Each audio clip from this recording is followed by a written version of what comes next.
FORA.tv. The world is thinking. Mark Cuban, the owner of the Dallas Mavericks, wrote he has a blog, and he wrote a blog post about how he thinks the NBA should think differently about media coverage.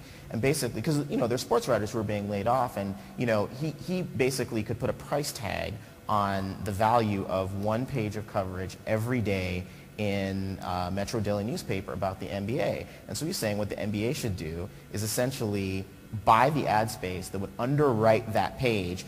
No control over the copy. They didn't care what went into it, but they wanted to guarantee that every day there would be a page of coverage about the NBA in that newspaper.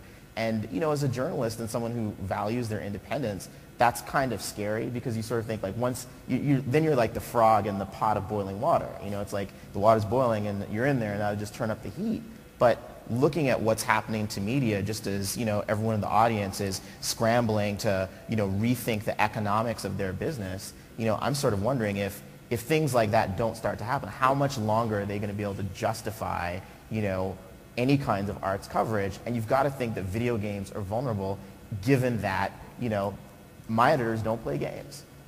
And that's, the enthusiast media, that's what supported it for so many years, was all the advertising from the game companies. The game companies kept these publications open, and I think that in some ways, held back game journalism, because there weren't that many non-endemic ads in these publications, and a publisher, if they weren't happy with a review or happy with the story, they could pull their ads, and that would really hurt a magazine. Do you think that that publishers now and developers should change the way they're approaching media as well? I mean, because you guys are changing the way that you're doing things.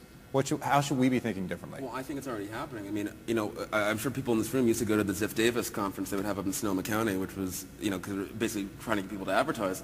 And I distinctly remember a few years ago, I was on a panel there, and George Harrison from Nintendo the Wii hadn't come out yet. And he was trying to explain how we're going to market this completely differently. It's going to be the VW Beetle. We're not marketing this as a tech product. We want to sort of, totally redefine who the customer is. And then the Ziff Davis guys get up there, and they're like, we're the ones who can deliver your customer. And they do this little slideshow and presentation of like who they think that customer is, and it was all guys. There was no one older than 25. And I got up on stage and said, look, if you guys continue to think about your audience as only grunged out young men, you're going to go down just like comic books in this country. You will always be marginalized, you will never be taken seriously, and your audience will always be a niche. And if you continue to think that way, you're in real trouble. And we've seen the leaders, whether it's the Rockstars, the Blizzards, the Nintendos, redefine who their audience can be, and that means marketing and positioning yourself a lot differently.